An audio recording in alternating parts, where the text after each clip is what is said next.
for a very long time, men would approach me, but I wouldn't give them the time of day, not in the way I was being rude or anything, but I had to love myself. I love me. I'm very, very confident, but I had to teach myself how to love me.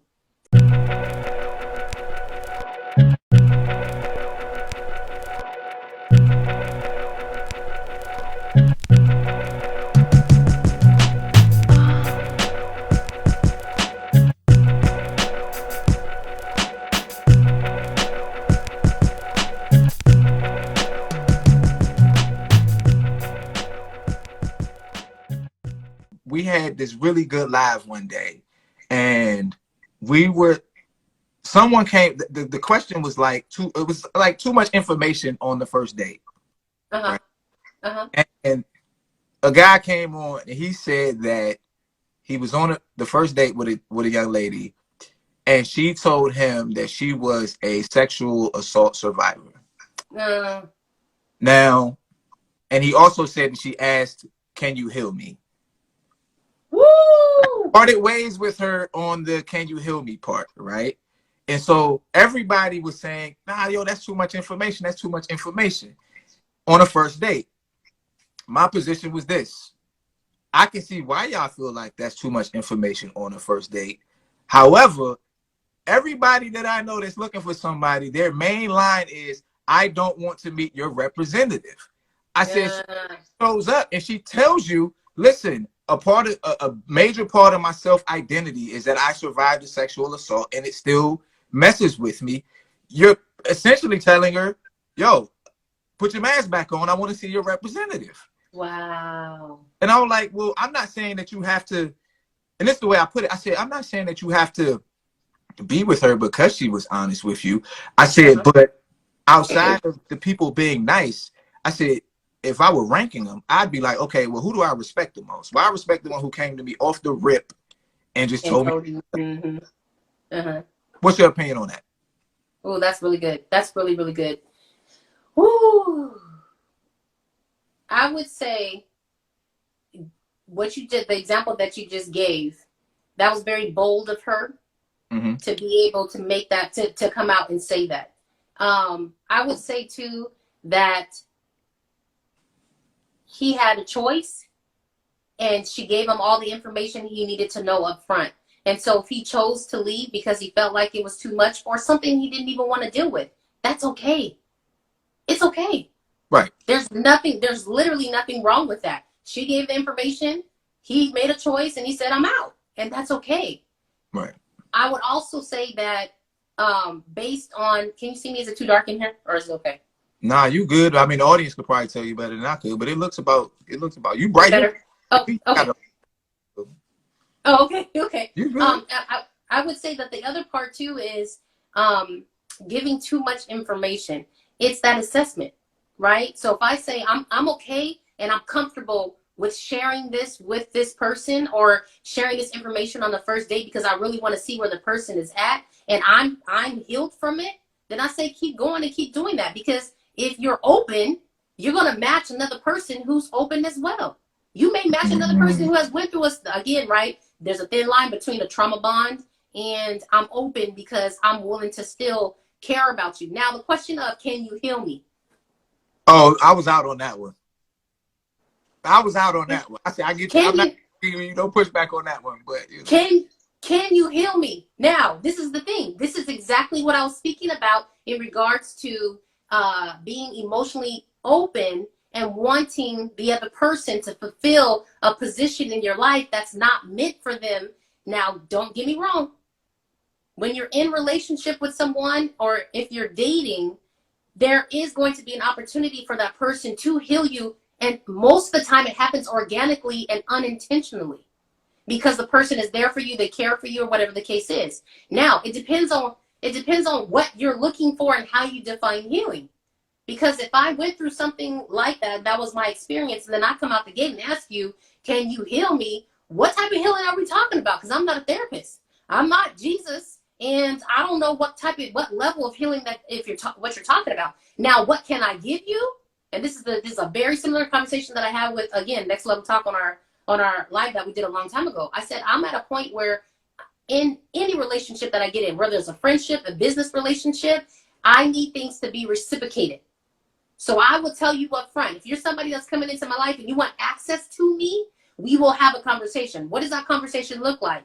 Hi, my name is Janecia. Everyone calls me Coach J, but my name is Janecia, and I can give authenticity. I can give trust. I can give integrity. I can give vulnerability. I can give love, kindness. These are all the things that I can give. Can you give that back? Can you give that to yourself? Mm. And if you sit there and you think to yourself, like, okay, these are some really good things, it's going to make you think. And if the answer is, I don't know, then you don't have access to me until you figure that out. I got a question for you. You just gave me a light bulb question. So, you know how us guys are. We'll try and holler at 20 women in a day to get to the 21st, whoever's going to say yes, right? So a lot of women, they'll talk about how they don't like how guys approach them. Yes. And not enough of the guys that approach them come, they'll say correct, but in a way that makes them want to communicate, right? So my question is this. How can a young lady who is being approached by a bunch of guys who they may be physically attracted to, but they're not really coming at them in a way that they want to, how can they do what you just said to someone that's a stranger on the street? Like, how can they do that in real time with someone that they're just meeting, but they're not dating? So again, we try to look for the right thing to say and the right way to say it. Why not just say what I just said? If somebody comes up to me and says, hey, oh my goodness, the lines that I've heard in life. Hey, shorty, you look, you're beautiful, and I just want to get to know you a little better. Can I get your number? And if I'm interested, now this is the other thing. If I know what I'm looking for because I know myself, when I turn around and I hear you speak, I'm going to ask some clarifying questions before I even engage in a conversation with you, right? So the first question that I may ask is, what interests you about me? Okay, hold on. So, you're pretty. Okay, I'm pretty. Thank you. And what interests you to the point where you want to get to know me? Is it just the visual? I mean, you know, you got a nice vibe. You know what I'm saying? You know what I'm saying? I like your energy. You like my energy. So you're telling me within 2 minutes you can feel my energy? Yeah, I just be seeing things. And you know, I just think you're real pretty, and I like your vibe. So I'm trying to see what's up with you. I'm trying to take you out. Okay, that sounds good. So let's just have a quick conversation. Is that okay? Do you have a little bit of time? I know you're grocery shopping, but you got a little bit of time? Time in the world. What's up? Okay, awesome. Okay, so you find me attractive, or do you just find me pretty? Attractive, pretty. I mean, you're pretty and you're attractive. Okay. So if we went on a date, where would you take me? Where would we go? What kind of things do you like to do? What kind of things do I like to do? I like to be outside. Oh man, we can hit up the park. We can hit up a nice park that's in the area or something. Walk around, we just talk, get to know each other. Okay, I like that. Okay, I like to talk and get to know each other. That sounds really good. Now let me ask you this question. Where I'm at right now in my life, I need reciprocation. So I'm honest. I can be vulnerable. I want to feel safe, protected. I can give all of these things. Can you give those things as well? I like to think I can. You like to think that you can. Yeah, I mean, it's not something that I've ever truly considered probably as in-depth as you have because you're asking the question. But I mean, you say you want protection and provide, so I know those two pretty well. I got a job, I work, you know, I got a decent job. And, so, you know, I don't live in my mama's basement. Okay, good. In terms of vulnerability. And so pause the hypothetical, right? I'm trying to answer it in a way that helps young ladies get an idea of the type of things that you may want to hear to a degree, right? Because I can answer I can answer these like boom, boom, boom, boom, I boom, get boom, what you're boom. saying. I get what you're But saying. not every guy that's genuine can necessarily answer them boom, boom, boom, boom, boom, boom, boom. That's But true. still may be worthy, right? That's true. So And I would think of something like say like the vulnerability, right? I think that would catch a lot of guys, right? Because like vulnerable, like I'm not vulnerable, but you could be vulnerable with me. Like, you know, I'll listen to you talk about your problems down at your job or whatever. I'm a Okay, good. so this is good. This is good. I like how you said pause, and you want to give some tips to young women being able to talk and kind of assess. And I would say that that has to be pre-work. That has to be before you even get in the situations. So if you know that daily you are able to attract someone, which we can, being able to have those questions before you even get out there, right? So if I know Mm, that the question, like what you said, if I know that vulnerability is something that I really, really is a core belief or a core value for myself, that's something that I've talked about, something that I've unpacked in my own time to the point where that's going to be my main question when I go out. So if somebody is in the grocery store and they come up to me and ask me that, what if that's my question? What if that's the question that I ask everybody that approach mm, me, right? So have a standard. There's a difference between standard and expectation. Have a standard. What is my standard question? So if you approach me and even say that, you know, I see that you approach me, I appreciate. This is something that we don't do as women. And again, that's a blanket statement. Forgive me if you do it. But a lot of women, we don't do this. I appreciate you having the confidence to approach me. that's a good one. I appreciate you having the confidence to approach me. Approach me. Now, am I interested in going out on a date with you? Am I interested in getting to know you? I don't know yet because I don't know you. But I do want to ask you this question, which will help me want to know if I want to get to know you. And the question is, are you able to be vulnerable? Can you step into vulnerability? What if Mm, that's just the question that I ask? right. So what I would say is create your own questions, question, and let that be something that you're prepared for. So when you go out, you're not caught off guard. Because I think that's why we're triggered. When some men come up to us, it's like, whoa, you're catching me off guard. I remember I was out at the grocery store with my daughter, and this man was trying to holler at me with my daughter. I thought it was very inappropriate. And Mm, he enlightened me and said,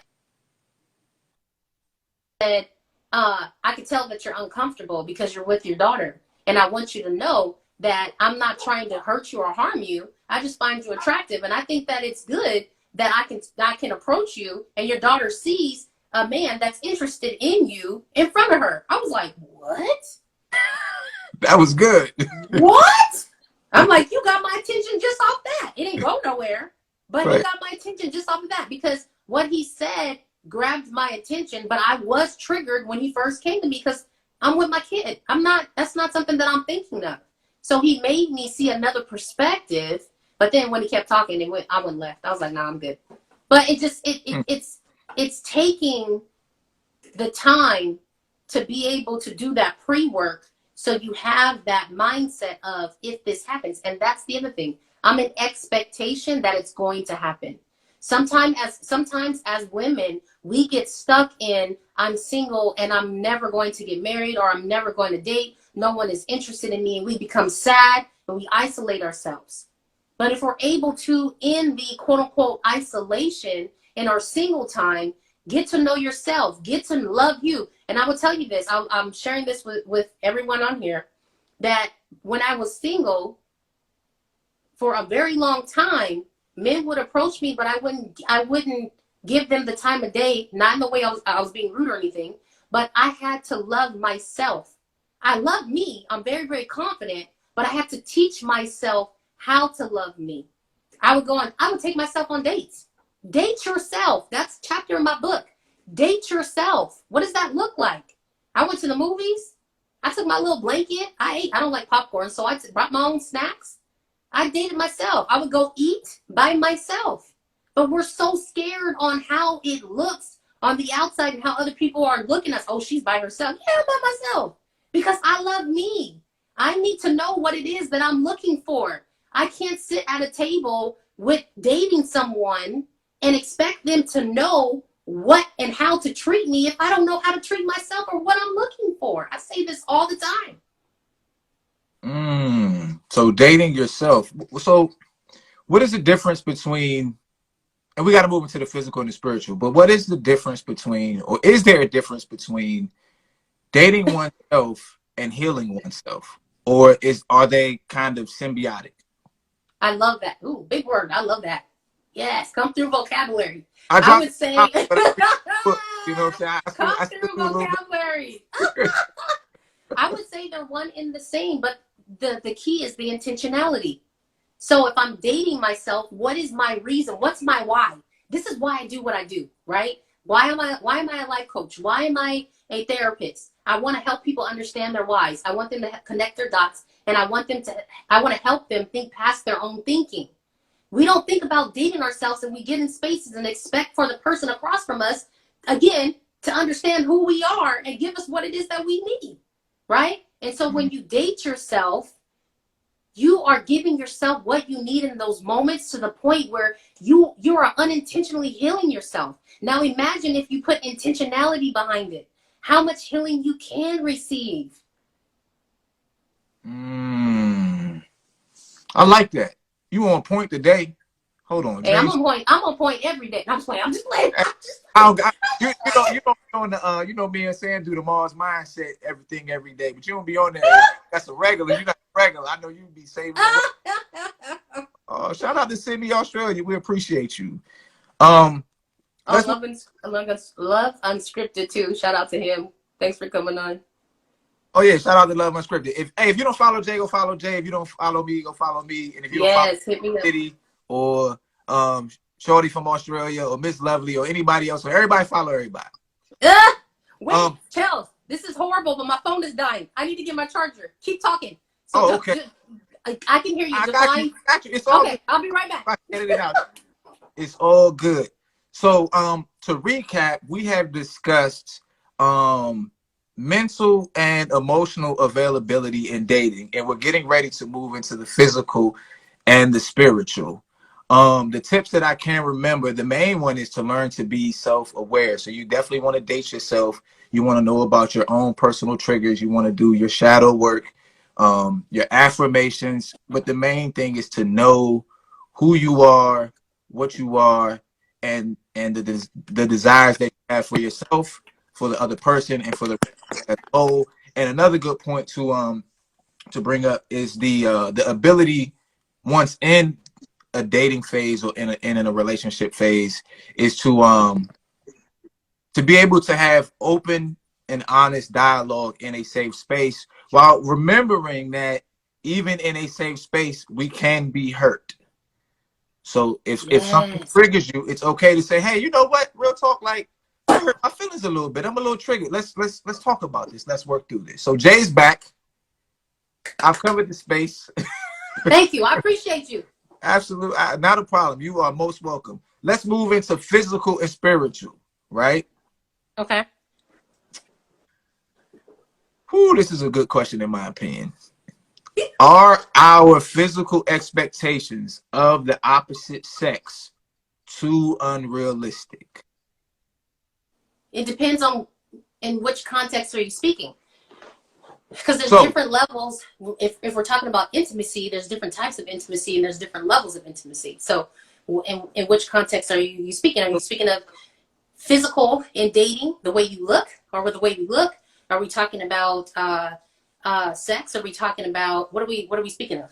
so let's go with the typical social constructs, right? So, um, a lot of women probably think that their body has to be a certain way, has to have the perfect curves, and their lashes have to be immaculate, and their hair can't have a little piece hanging out or something like that. That's what I get when I look Okay. out into the world. That's how my software interprets it. Like this is what they think. Now, from a guy's perspective, um, the physical isn't so much tied to what she sees.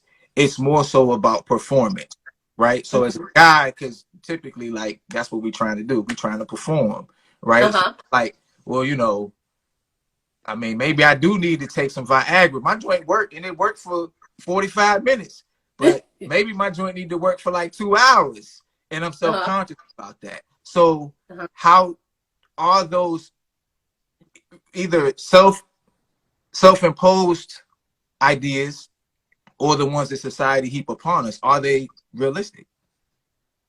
And how do we cope with? Because like you are who you are. You know what I'm Yeah. saying? You know what I'm saying? And You you can are only your do what you can do. performance. Yeah, you can only do what you can do. Right.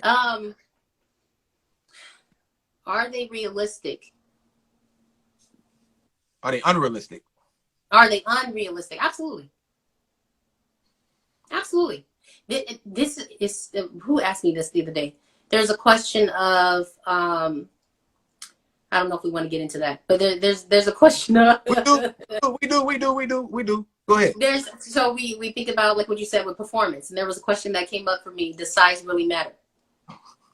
Yeah, it's true. But this is but think about this. This is the stuff that that society shows us, right? This is Mm-hmm. the stuff that society feeds us. That size does matter, and then we, on social media, the shade room. Shout out to the shade room. We'll hear, one somebody will say something, and then they'll tag it, and then they'll have a full blown conversation on, someone making a comment of, if you're too small, then you can't do this to me because this and that, blah blah blah, whatever the case is, and it feeds us. We start to think, and then too, if I already have low self-esteem in that area, and I see that, it's like a huge sign that goes off that validates my insecurity, and Right. therefore I'm going to start to live in that, thinking that that's the truth.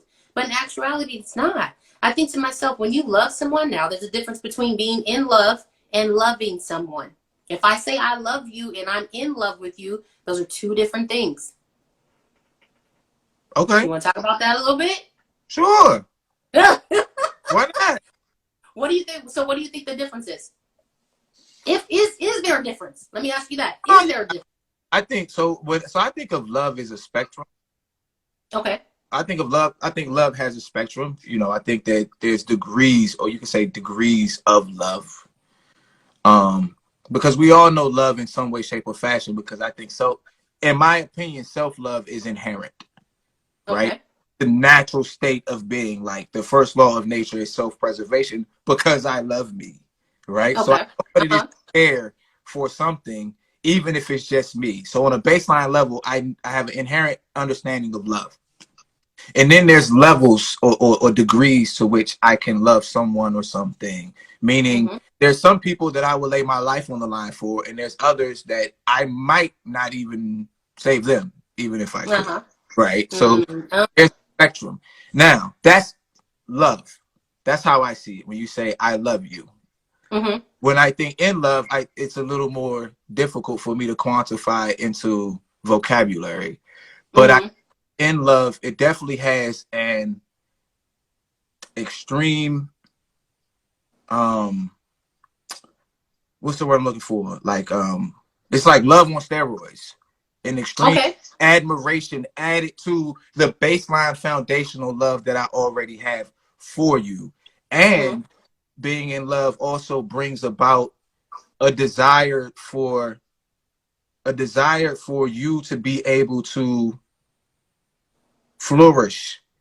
And gosh, this is hard. Flourish in a way, flourish in a way that is beneficial for you, even if it isn't necessarily a benefit to me. Mm. That's good. That's That's good. that's the best I can give you without taking up the rest of your time. No, that's good. That's good. That's good. That's really, really good. And again, I would say, like, there's no wrong or right answers. I love that. And so to add to that, if I could, I would say that loving someone. So if I say I love you, it's consistent, right? It's an even flow. It forever flows. Being in love, we go in and out of love. Mm. And for us, some of us as women, it's based on how we're treated, right? I Mm. love you. You tell me and not necessarily materialistic wise, but if you speak to me kindly, I'm in love with you. I fall more deep in love with you because you're treating me. You're giving me the things that it is that I need. You're fulfilling those desires, those wants, those voids, whatever the case is, right? But if you start to talk to me unkindly or you treat me with disrespect, I fall out of love. Now, do I still love you? Absolutely, but it goes in and out. Mm. That's just one perspective. Again, just one perspective. No, Love each. I like that, because reminds me of the way I look at happiness and sadness and peace. Right.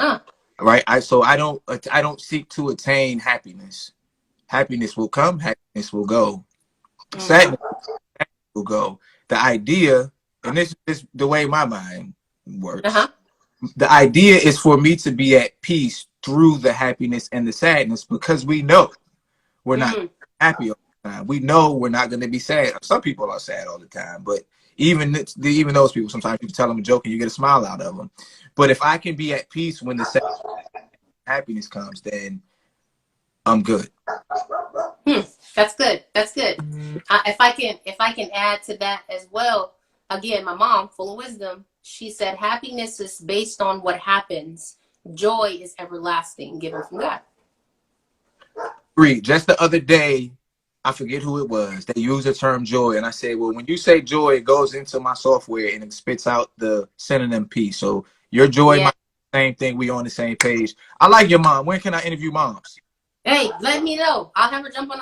She left, but I can talk to her. She needs, seriously. I wish I could put her on her platform. She has so much wisdom. It's mind blowing. It's mind blowing. It helps me. That reminds me of another question that we had, but from the audience, do you all believe in taking a break?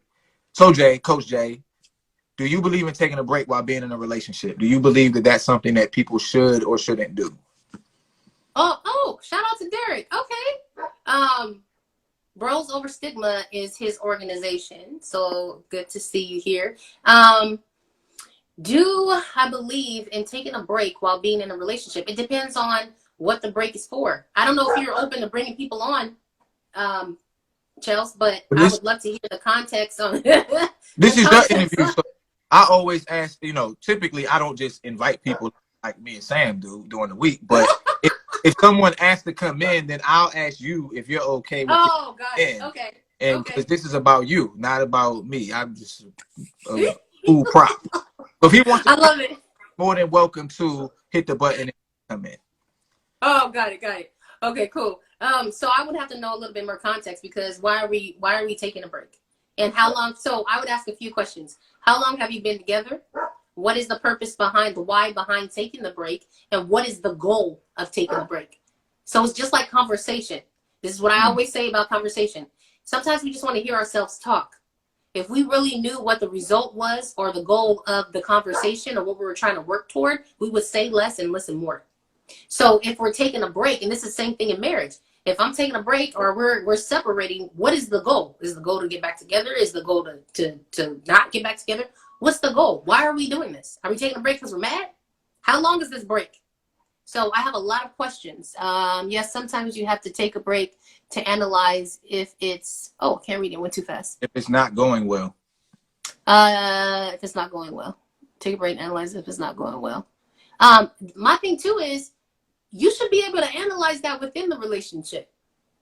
So it depends on physical, right? Are we living together? Do I not have time apart from you to be able to have time for myself? Am I so consumed with you that I've lost myself to the point where I can't analyze in the relationship because you're consuming my time and I'm allowing it? What are we doing here? So you're very knowledgeable. So I'm going to ask you to help me. Doesn't specifically fall. It falls into the relationship conversation, but it's something that I've been trying to figure out because I don't care enough about it, but it keeps coming up. Okay. Can you tell me what is the whole alpha male, alpha female, beta male, gamma male, sigma male, omega male, and females? What is all of this? What is it? What is an alpha male? What is an alpha female? Enlighten me. So I'm gonna try to sum this up based on, now I'm not gonna define it. Okay. Because when we think of alpha male, we think of someone who, again, right, depending on how we were raised, where we come from, whatever the case is, that's what shapes how we see things, right? So if we think of an alpha male, we can equate that to narcissism, right? We could, yeah. We could, right? Right. We could. Right. So if we think of alpha, beta, cat, whatever, all of those things, those are just titles. Those are just labels where I find comfort. I like that, but there's always a but. But I like that because I'm not into it, right? I'm just like, look, I'm me, and whatever box in your mind I fit in, put me in that box. I'm not responsible for the box you have me in your mind. But I do have to contend in a society that works within that construct. If I choose to. So okay, so I'll give you an example. I'm looking for a wife, and I Uh-huh. have to go through this dating phase.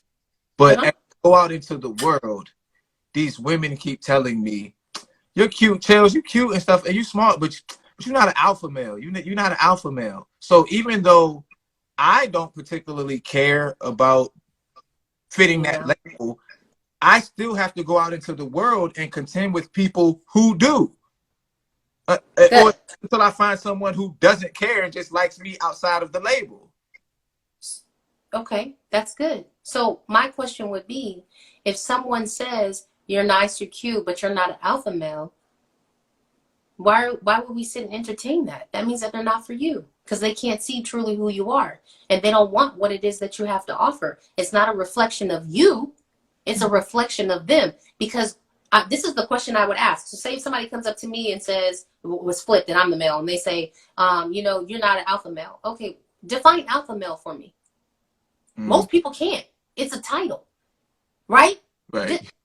It's like a kid. If a kid comes up to me and says, "Yeah, because I know, I know that something.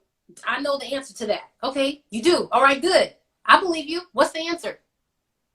Well, I don't. Right? It's just like kids. We are all big kids in big bodies, in adult bodies. That's what we are. We're kids in adult bodies.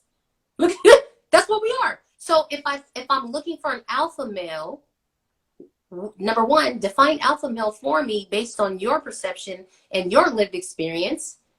Because if I'm able to do that, there may be characteristics that you may not have seen in me that align with what you're looking for, but because you placed a label on it, you can't see past that label. Mm. That label became a blinder. So because you're so stuck on, just like the example I used, 6'5", because I'm Mm-hmm. so stuck on a 6'5", 6'5" man, I can't see that 6'1", 6'2", 6'5'9" can still fulfill me and give me more than what it is that I'm looking for in that 6'5". But because I have that label and that's all that I'm looking for, my nose is caught up in the clouds to the point where I can't see my feet. Ooh, so I like that, right? Because my whole thing is take your power back, I right? love that. That's Makes that's sense. my slogan, right? And Uh-huh. so what I hadn't thought the scenario the whole way through to take your power back. Normally I think it all the way through and I know how to bring it back to me taking my power back. But what you just said was basically I'm going to ask her, okay, well, how do you define alpha male? So now I get to find out that she has a definition of alpha male. I meet some of those qualifications. I don't meet others. And I find out she has blinders on. So you're not self-aware enough to be vulnerable with me. So whether I'm an alpha male or whatever the Or Z not. is, right, it doesn't matter because you're not open enough. You're not aware enough. That's Dude. that self-assess deuces. That's the self-assessment. We're so used to, again, trying to be and morph into what other people want, when in actuality, if we stand in who we are, they don't see us for who we are because they're not giving us time. So what does that mean? They shouldn't have access to us in the first place. Now, Ooh, real quick. go ahead. Oh, go ahead. Go Nah, ahead. go. No. I was going to read what someone said in the comments, but go ahead. I was gonna move on to spirituality. Which one from the comments you want to read? You want to read the one I got pinned? Yes, the one that you have pinned. What does that say? Alpha to me doesn't equal narcissism. Oh, no, that was just, like I said, everything that I say is based on what I've heard over time, based on my lived experience and experience, but I wasn't saying that it is. No, anything I say is not definitive unless it's psychologically based. But everything outside of that is based on expertise and experience. But no, I wasn't saying, making a blanket statement that alpha equals narcissism. That's just one perspective. Yeah, she was. Yeah. I don't know, because Dream City's always on here with us. But basically, she was saying, well, if the young lady thinks of an alpha as a narcissist, right, then Uh-huh. you may know yourself. You're like, well, I'm not a narcissist. So according to her definition, she's right. According to Hmm. her perception, I'm not an alpha male because she thinks of an alpha male as a narcissist. Yes, there it But if is. she does see me as a narcissist, then she would see me as an alpha male, regardless of what the real definition of alpha male is, because it really only exists in the minds of the person who has the boxes and the labels. That part. That part. All right, cool. Spirituality. Uh-huh. This is a deep one. So, how do we remain spiritually available? How does that work, and how does that tie everything in and put a bow on it? That's a beautiful question. I don't know if I could put a bow on it, but I'll try. Okay. So again, this is Shoe just straight? based on shoestring. Oh. whatever we gotta use, right? Whatever we gotta use. I would say, again, this is just for me, based on my lived experience and expertise. I think of the way that I define spiritual availability. So the way that I define spiritual availability is based on my personal relationship with the Lord. So if I have a personal relationship with the Lord, that's why I know who I am. So I find myself in Him, right? And so in finding myself in Him, I'm very confident because of how the Bible says, lean not to your own understanding, acknowledge Him in all your ways. And so I try to be intentional about that. So the way I define spiritual availability is being able to stay in prayer, stay focused, and stay aligned with what God is telling me in order to help me and guide me in this dating world. Because sometimes when we're dating, again, we're allowing our traumas to be able to lead us. We're allowing our intrusive thoughts to be able to lead us. We're allowing our unhealed parts of us to be able to lead us. And that's why we get into these trauma bonds. That's why we get into sometimes abusive relationships, because they're familiar. Right? They're familiar. We gravitate toward what is comfortable for us. And some of us may look at it as, okay, well, that's abuse. I'm getting hurt. How's that familiar? Where I grew up in a household where abuse is familiar. So I'm used to people yelling at me. That brings me comfort. It's the devil you know. You know what I'm talking about? You ever heard that saying? Mm-hmm. Say it again. It's the devil you know. Like The devil you know. Yes. the devil you know. Yes. The devil you know is better than the devil you don't. Like, because you don't know Yes. what else is out there. No matter how bad you have it, because you've learned how to, because you've survived that, right? Like, you survived it. There it is. Absolutely. You survived it. So now this is another, we just flipped the switch. Now, how am I dating? I'm dating in survival mode. So I'm dating thinking that I'm in war. right. And we're in a garden.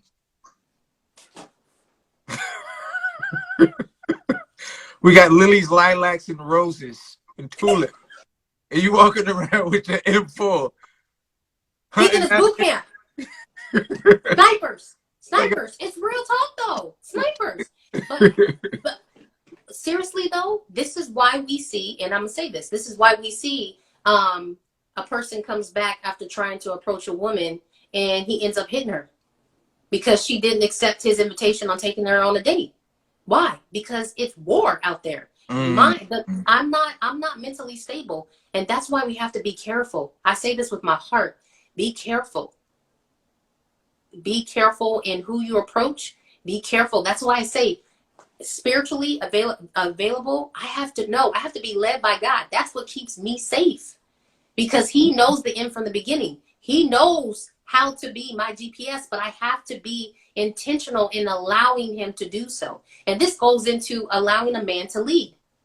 And I know I'm going kind of off topic, but this is going into allowing a man to lead. If I'm allowing God to lead me because it's a choice, and I'm trusting God, and He brings a man into my life, and I see the God in him, I should be able to allow that man to lead me because I'm trusting the God in him. Does that make sense? Yeah, it makes sense to me. Oh, okay. I just it makes sense to me.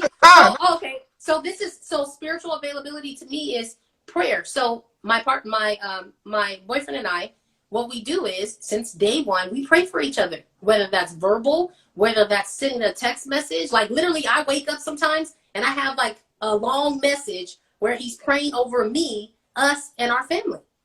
Like that's spiritual availability to the point where I have this thing. We match each other's energy. So what am I doing? I'm hitting them right back with a prayer. Through the day, we're sending stuff. We're sending videos from Instagram about preachers preaching things that are relatable to our relationship. That's spiritual availability. Now, oh, that's cute. I know. Thank you, Vivian. I appreciate that. It is so cute. And so, but these videos are powerful, right? Because it's things that we're going through, topics that we may not even got a chance to talk about. But we'll send a video and say, "Hey, babe, what do you think about this? What are your thoughts?" And we just text each other back. These are my thoughts. Oh, I never thought about that before. Why? Because we're open. Right. We have literally co-created a space where we're open, where we can ask each other anything. But we had to create it. We had to create it. Okay, yes or no? Was it difficult to create? No. Okay. So And then, can I tell you why? yeah, sure. Since day one, our prayer before we even started dating, Lord, let your will be done. That has been our prayer since day one. Lord, let your will be done. Whatever that is, if that's for us to be friends, if that's for us to date, if that's for us to, whatever it is, Lord, let your will be done. So what do? We go right back to that every single time. He's the foundation. And this is what I've learned. My past relationships were rough, toxic at times. But what did I learn? I learned from those. I healed from those to the point where they allowed me to be open, but in a healthy place. I'm now in a healthy relationship, a loving relationship. My energy is matched. My healing is matched. Now, are we both going through healing still? Absolutely. But are we unintentionally healing each other? Absolutely. Because why? We're spiritually available. We're emotionally available. We talked about it. I'll tell you this. One of the questions that I asked him when we first started dating, I said, are you available? Right? I didn't ask, is this the right way to ask it? Should I ask this? I literally said, are you available emotionally, mentally, spiritually, and physically? And what does that look like for you? We had a full-blown conversation. And then what did he do? After he answered it in depth, he hit me back with the same question. That's what we do. We match each other's energy. Now that I answered your question, now answer mine. What does that look like for you? And tell me, are you available in these areas? And then from there, I was able to ask clarifying questions. When I say, are you physically available, that means, are you living with somebody? Do you have a baby mama in the cracks and crevices? If you say meet me somewhere, is somebody else gonna be in the back seat of the car waiting to jump out? I need to know these things. Right? That's what I mean that's an aspect of what I mean when I say physically available, right? And emotionally available, what does that look like? Are you open to the point where if you feel like crying, can you cry? Are you holding in? Do you suppress your emotions that you're feeling? Do you think you can step into vulnerability with me? Mentally, are you open enough to be able to have intellectual conversations? Because I'm a very intellectual woman and I need someone, I know you heard this part, I need someone to stimulate my mind. No, you don't need someone to stimulate your mind. You need to stimulate your own mind by reading. Can we start there? Right. And then once you read, have a conversation about the things that you're reading about. Whew. This is church. I like this. It's always, God is in me. I'm a PK. My daddy was a pastor, so. It's cool. It's cool. So this is the part where this is about you. So the question is, how do you want the world to remember you? Now, also, you can answer that question and you can also tell us, where to get the book or plug anything it is that you want to plug. So how do you want the world to remember you? How do I want the world to remember me? That's a great question. I want the world to remember me. I don't want the world to remember me. I want them to be present with me. Okay, then I've had someone else say something similar, right? How do you want the world to see you as we are here present with you? How do you want us to see you? I want the world to see me as a person who is authentic. I want people to see that authenticity and standing in integrity and stepping into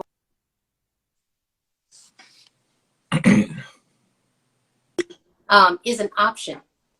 We grow up and we see certain behaviors and we feel like we don't have choice. And so I want people to remember me and see me in the present here and now as choice.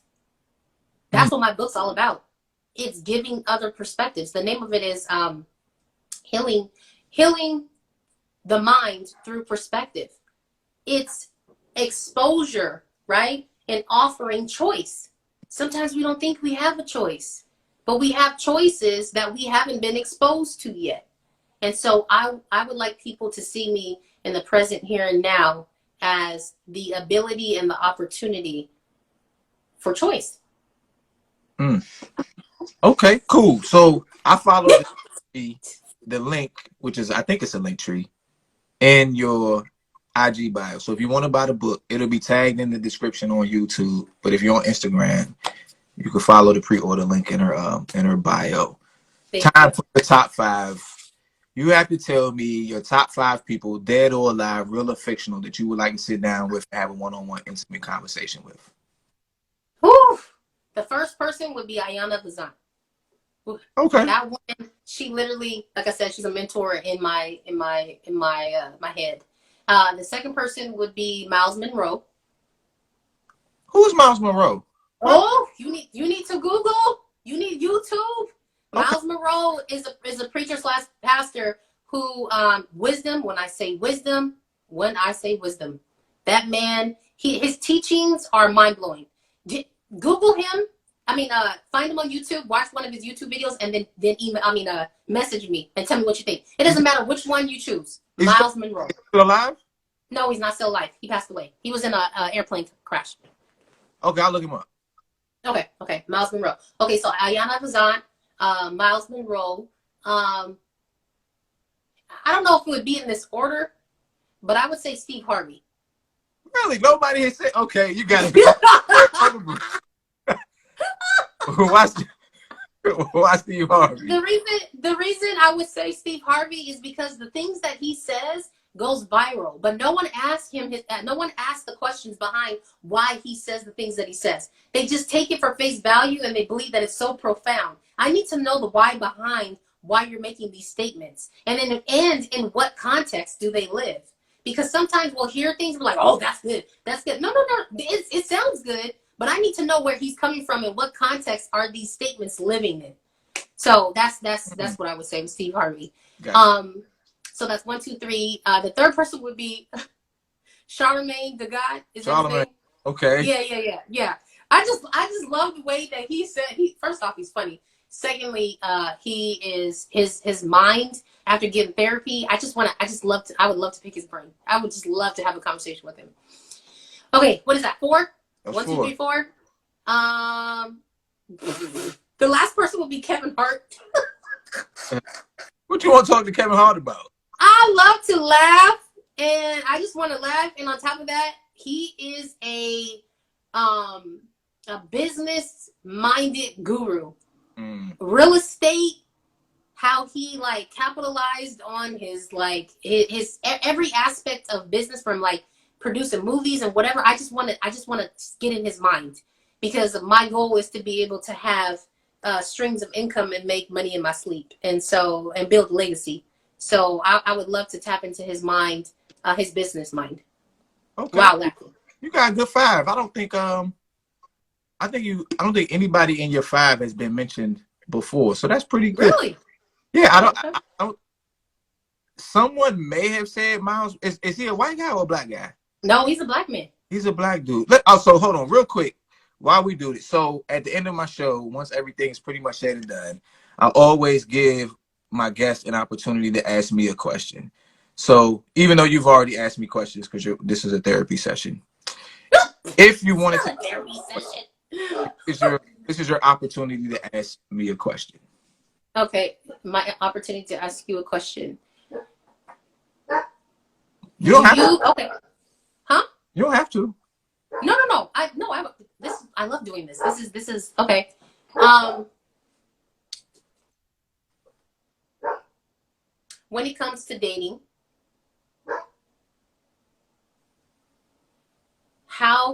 what would you say to? Oh, let me ask you this. Okay, let me ask you this. This is going to be for. I don't think there's any. Let me not ask that. Let me see, because I don't think there's any teenagers. I'm a youth speaker, so I think about youth all the time. Mm-hmm. What would you tell a man in a relationship that is not being reassured? Ooh, what would I tell a man? Yeah, how And would you? I would. Mm-hmm. I would tell him, is he in a relationship or not? He's He's in a relationship. He's in a relationship, but his woman does not know how to reassure him, and so he's not receiving what it is that he needs. okay. So I'm gonna break a rule and answer a question with a question. Okay. Does he know what he needs to be reassured about? He does know, but he doesn't know what it looks like to be reassured because he's never received it before in his life. Hmm. So if this were my friend and he were coming to me, I would say, well, the way I look at things is when I have a desire or a complex thing that I'm trying to work out, I break it down to the very baseline foundational level. And then that way it helps me understand what it is that I truly want. So I would say, well, first of all, you have to figure out, okay, obviously you feel some kind of way, but you want to feel another kind of way. What is the way that you want to feel? Right. And that may be, I want to feel confident. I want to feel at peace. I want to feel happy and all of those things. And I kind of feel like my woman can help me with that, but I don't really know how to, bring that to her. I would say, okay, well, at least you know how you want to feel. What do you think she could say to you to make you feel those ways? What can you think about yourself? How can you affirm yourself to feel that in those ways so that you can know what to tell her to tell you, which is kind of weird, but I guess it's No, it makes sense. right. And so then I would work my way. I'm gonna be a life coach. I'm working on it. You know I'm a cop, I right? was just about to say, Chel's a therapist. Like, what? Come I, through. That's what it, people be but I trying to love it. like I'm not going to school. No, I'm good. But I will my life coaching certification. I And love it. yeah, so but eventually I would just get to the point where I built it up to where he knows what he wants, and the version of her that exists in his mind that can reassure him, he can tell her about that version of her that's in his mind, right? And then if she is physically, mentally, Open. emotionally, spiritually available, she can reciprocate that to him, and so now we have a reassuring relationship going on. That's my answer. I love it. I love it because what did you do? You literally said to him, you have to know yourself and what it is that you're looking for in order to articulate and communicate that to her so that she can give you what it is that you're looking for. Hmm.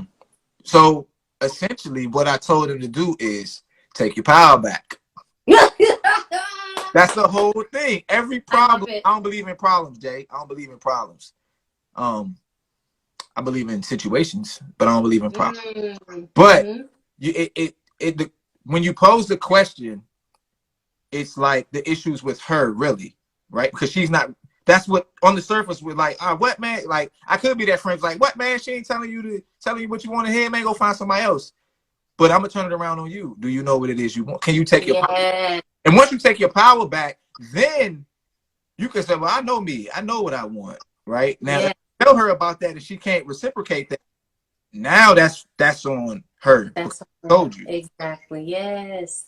So Good job. I love it. I love it. I appreciate it. Love it. What Do you have a suggestion for me on a life coaching certification certification? group? Yeah. No. Okay, you can send it. We can talk offline though. Yeah. I was gonna say you can say yeah. We'll holler. You send it. Hey, I appreciate you. This has been great. We went longer than what I expected to. I got all my questions answered. You're brilliant. I'm going to. Oh, thank you. Is the book gonna be on Kindle? Because I like it. I do the ebooks. I read a lot.